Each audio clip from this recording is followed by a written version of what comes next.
2013ರಿಂದ 18 ತನಕ ಕಾಂಗ್ರೆಸ್ ಸರ್ಕಾರ ಇತ್ತಲ್ಲ, ನೀವು ಸರ್ಕಾರದ ಭಾಗ ಆಗಿರಲಿಲ್ಲ. ಆವಾಗ ನೀವೊಂದು ಚಾನಲ್ ನಡೆಸ್ತಾ ಇದ್ರಿ. ಆವಾಗಿನ ಸಿದ್ದರಾಮಯ್ಯನವ್ರಿಗೂ ಈಗಿನ ಸಿದ್ದರಾಮಯ್ಯನವ್ರಿಗೂ ಏನು ವ್ಯತ್ಯಾಸ ಅನಿಸುತ್ತೆ? ಆವಾಗ ಸರ್ಕಾರ ನಡೆದ ರೀತಿಗೂ ಈಗ ಸರ್ಕಾರ ನಡೀತಾ ಇರೋ ರೀತಿಗೂ ಏನು ವ್ಯತ್ಯಾಸ ಅನಿಸುತ್ತೆ? ಈಗ ಇನ್ನೂ ತುಂಬ ಚೆನ್ನಾಗಿ ರಾಜ್ಯ ತುಂಬ ಚೆನ್ನಾಗಿದೆ. ಓಕೆ ಸರ್, ನಿಮ್ಗೆ ಗ್ಯಾರಂಟಿ ಕೊಟ್ಟು ಅಭಿವೃದ್ಧಿ ಸರ್ 2018ರಿಂದ 23 ಏನು ಅಂಥ ದೊಡ್ಡ ಅಭಿವೃದ್ಧಿ ಏನಾಗಿಲ್ಲ ಸರ್. ರಸ್ತೆ ರವಿಕುಮಾರ್ ಇದ್ರೂ ರಸ್ತೆ ಆಗುತ್ತೆ ಸರ್, ರವಿಕುಮಾರ್ ಇಲ್ಲ ಅಂದರೂ ರಸ್ತೆ ಆಗುತ್ತೆ ಸರ್. ನೀವು ಒಂದು ಗ್ಲೋಬಲಲ್ಲಿ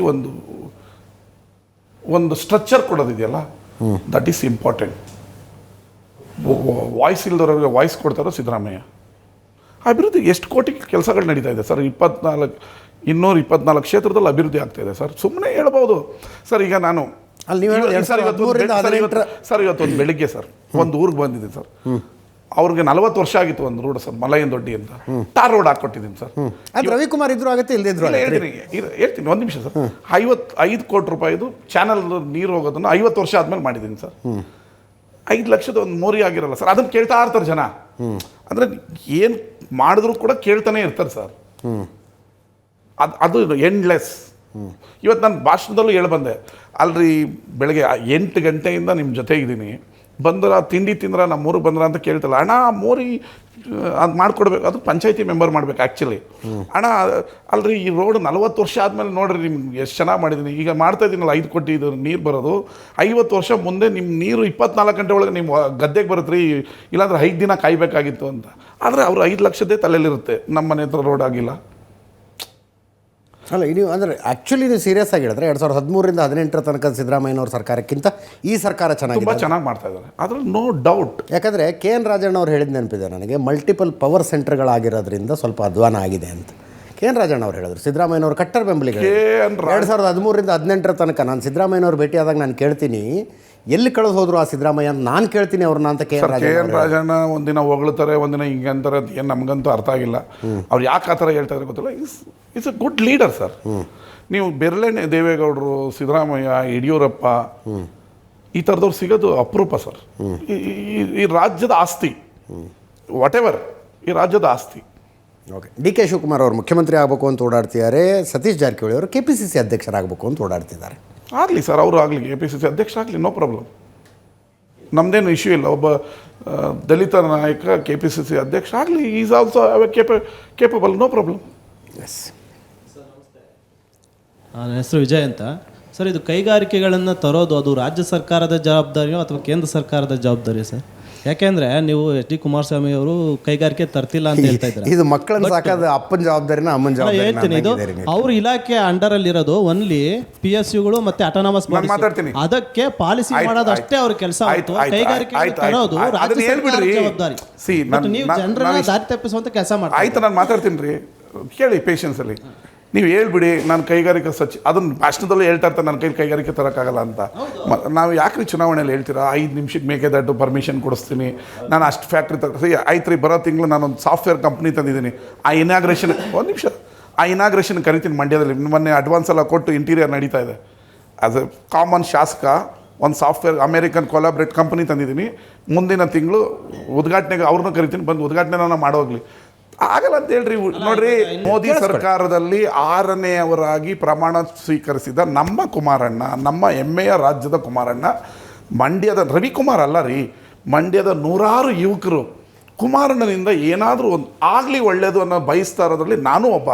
ಒಂದಷ್ಟು ಫ್ಯಾಕ್ಟ್ರಿ ಬರಲಿ, ಒಂದಷ್ಟು ವಿದ್ಯಾರ್ಥಿಗಳಿಗೆ ಆಗಲ್ಲ ಪೊಲಿಟಿಕ್ಸೇ ಮಾಡ್ತೀನಿ ಅಂದರೆ ಆಯ್ತು ರೀ, ನಾನು ನಾಳೆ ಬೆಳಗ್ಗೆ ನನಗೂ ಪಾಲಿಟಿಕ್ಸ್ ಮಾಡೋಕ್ಕೆ ಬರುತ್ತೆ, ಮಾಡೋಣ ಬಿಡ್ರಿ. ಏನು ಅಜಿತ್ ಅವರೇ ಇಲ್ವಲ್ಲ ಸರ್, ಅವ್ರಿಗೆ ಪವರ್ ಇಲ್ವಲ್ಲ. ಪಾಲಿಸಿ ಮೇಕಿಂಗ್ ಅಷ್ಟೇ ಇರೋದು. ಪವರ್ ಇಲ್ಲ. ಓಕೆ, ಅಲ್ಲಿ ಏನಂದ್ರೆ ಈಗ ಇದೊಂದು ಕೊಟ್ಟಿದ್ದಾರೆ, ಮತ್ತೆ ಯಾರಾದ್ರೂ ಒಂದು ರಿಸರ್ಚ್ ಸೆಂಟರ್ಗೂ ಅವ್ರು ಓಪನ್ ಮಾಡ್ಬೋದು ಅಷ್ಟೇ. ಅದಕ್ಕೋಸ್ಕರ ಈಗ ARA ಏನು ಮಾಡ್ತಾ ಇದ್ದಾರೆ. ಬಟ್ ನೀವು ಸಚಿವ ಸಂಪುಟದಲ್ಲಿ ಅದನ್ನ ನೀವು ಅಸ್ತು ಮಾಡಿ ಕಳಿಸ್ಬೇಕು, ಆಗ ಮಾತ್ರ ಅವ್ರು ಅದು ಮಾಡ್ಲಿಕ್ಕೆ ಸಾಧ್ಯ. ನೀವು ಸುಮ್ಮನೆ ಇಲ್ಲಿ ಹೇಳಿದ್ರೆ ಅದಾಗಲ್ಲ. ಸೊ ಅದು ನಿಮ್ಮ ರಾಜ್ಯ ಸರ್ಕಾರದಿಂದ 100 ಎಕರೆನ ನೀವು ಸಚಿವ ಸಂಪುಟದಲ್ಲಿ ಅಸ್ತು ಮಾಡಿಸಿದ್ದೀರಾ? 100% ಕಳಿಸಿದ್ದೀರಾ ಫೈಲು? ಆಯ್ತಾ, ಅದು ಪಾಸ್ ಆಯ್ತಾ? ನಾಳೆ ಬೆಳಗ್ಗೆ ಆಗಲ್ರಿ, 15 ದಿನ ಆಗಿದೆ. ನಾನು ಅದು ಆಗ್ಬೇಕಲ್ಲ, ಅದು ಅಲ್ಲಿ ಮುಂದಕ್ಕೆ ಹೋಗ್ಬೇಕಲ್ಲ. 15 ದಿನ ಆಗಿದೆ ರೀ.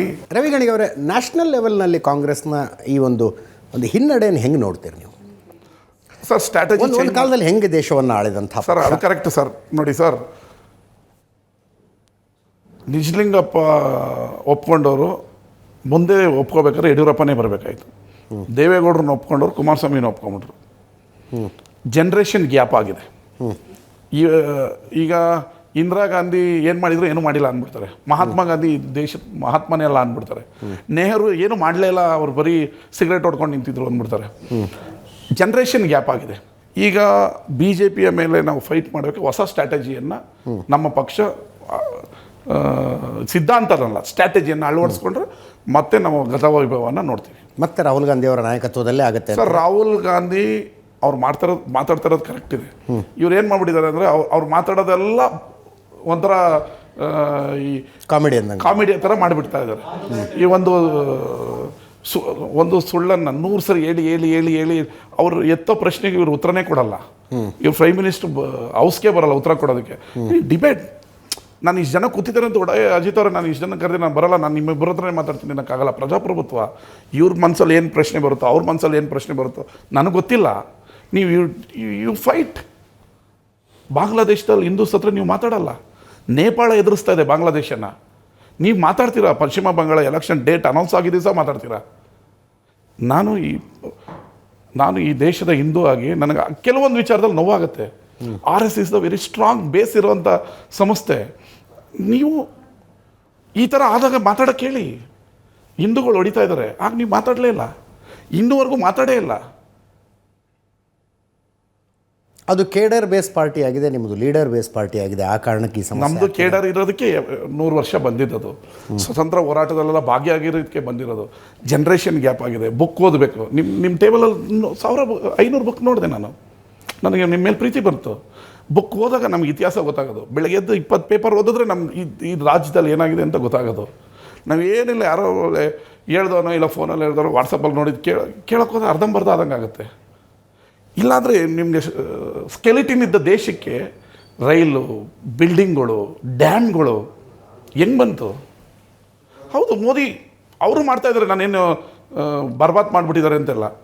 ಅವ್ರನ್ನ ಎದುರಿಸ್ಬೇಕಾದ್ರೆ ನಾವು ಸ್ಟ್ರಾಟಜಿ ಚೇಂಜ್ ಮಾಡ್ಕೊಂಡು ಹೋಗಬೇಕು. ರೆವಲ್ಯೂಷನ್ ಮಾಡ್ತು ಡೆಲ್ಲಿಯಲ್ಲಿ. ಪಂಜಾಬರ ರೆವಲ್ಯೂಷನ್ ಮಾಡ್ತು, ಅದೇ ಡೆಲ್ಲಿ ಸೋಲ್ಸಿದ್ರು. ನಾವು ಈ ದೇಶನ ಒಂದು ಹಂತದಲ್ಲಿ ತೊಗೊಂಡೋಗ್ಬೇಕು. ಚುನಾವಣೆಗೆ ವಸ್ತು ಆಗಬಾರ್ದು. ಒಬ್ಬ ಕ್ರಿಶ್ಚಿಯನ್ಗೆ ಮಾಡಿದ ತಕ್ಷಣ ಟ್ರಂಪ್ ಹೇಳ್ತಾನೆ ಐ ವಿಲ್ ಕಿಲ್ ಯು, ನಿಮ್ಮ ದೇಶ ಉಳಿಬೇಕಾ ಅಂತಾನೆ. ನೀವು ನಿಮ್ಮ ತಳಾದಿ ಹಿಂದೂ. ಒಬ್ಬ ಹಿಂದೂ ಸಾಯ್ತಾ ಇದ್ದಾರೆ, ಹೊಡಿತಾ ಇದ್ದಾರೆ, ನಿಮ್ಗೇನು ಗೊತ್ತಿಲ್ಲ ಅಂತ ಫಾರಿನ್ ಟ್ರಿಪ್ ಹೊಡಿತಾ ಇದ್ದೀರಾ. ನಾನು ನಿಮ್ಮನ್ನು ಪ್ರೀತಿ ಮಾಡ್ತಾಯಿದ್ದೀನೋ ದ್ವೇಷ ಮಾಡ್ತಾಯಿದ್ದೀನೋ, ಈ ನೆಲದಲ್ಲಿ ಹುಟ್ಟಿರುವ ಒಬ್ಬ ಪ್ರಜೆ ನಾನು ನಿಮ್ಮನ್ನು ನೋಡ್ತಾ ಇದ್ದೀನಿ. ಆಯಿತು, ನಿಮ್ಗೆ ಓಟ್ ಹಾಕಿಲ್ಲ. ನಾನು ವಾಜಪೇಯಿಗೆ ಓಟ್ ಹಾಕಿದ್ದೀನಿ. ನಮ್ಮ ಊರಿಗೆಲ್ಲ ರೋಡ್ ಮಾಡಿದ್ರು ಅಂತ. M. ಶ್ರೀನಿವಾಸ್ ಅಂತ ನನ್ನ ಲೋಕಸಭೆ ಮನೆ ಬರೋದು ಬೆಂಗಳೂರಲ್ಲಿ, ಕನಕಪುರ ಲೋಕಸಭಾ ಕ್ಷೇತ್ರ. ವಾಜಪೇಯಿಗೆ ಹಾಕಿದ್ದೀನಿ. ವಾಜಪೇಯಿ ಥರ ಪ್ರೀತಿ ತಗೊಳ್ಳಿ, ಅಭಿವೃದ್ಧಿ ಮಾಡಿ. ವಾಜಪೇಯಿ ಇದ್ದಾಗ ವಾಜಪೇಯಿನೂ ಬೈತಿದ್ರು ಕಾಂಗ್ರೆಸ್ನವ್ರು. ನಾನು ಹಾಕಿದ್ದೀನಿ, ನಂದೇ ಹೇಳಿದೆ. ನಾನು ರಾಜಕಾರಣದಲ್ಲಿ ಬೈಕೊಳ್ಳಿ, ನಾನು ಹಾಕಿದ್ದೀನಿ ಅಂತ ಹೇಳಿದಲ್ಲ. M. ಶ್ರೀನಿವಾಸ್ಗೆ ಹಾಕಿದ್ದೆ. ಅಂದರೆ ವಾಜಪೇಯಿ ಎಷ್ಟು ಅಭಿವೃದ್ಧಿ ಮಾಡ್ತಾಯಿದ್ದಾರೆ ಅಂತ. ನಿಮ್ಮ ಡಬಲ್ ಸ್ಟ್ಯಾಂಡರ್ಡ್ ಬೇಡ. ನೀವು ಹಿಂದೂ ಪರ ಇದ್ದೀರಾ, ಬಾಂಗ್ಲಾದೇಶ ಯಾಕೆ? ನನಗೇನು ಸಂಬಂಧ ಇಲ್ಲ. ನೀವು ಮಾತಾಡ್ತೀರಾ ಪಶ್ಚಿಮ ಬಂಗಾಳ ಎಲೆಕ್ಷನ್ ಬಂದಾಗ ರ್ಯಾಲಿಲಿ ಮಾತಾಡ್ತೀರಾ, ದೇಖೋ ಬಾಯ್ ಐಸೆ ಹೋಗಯ ಹೀಗಯ ಅಂತ. ನಿಮ್ಮ ಟ್ರೂ ಪ್ರೀತಿ ಬರಲಿ ಹಿಂದೂ ಮೇಲೆ. ಅದನ್ನೇ RSS ಅವರು ಬಯಸ್ತಾ ಇದ್ದಾರೆ.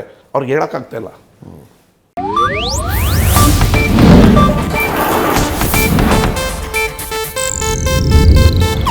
ಇದು ಏಷ್ಯಾನೆಟ್ ನ್ಯೂಸ್ ನೆಟ್ವರ್ಕ್ ಪ್ರಸ್ತುತಿ.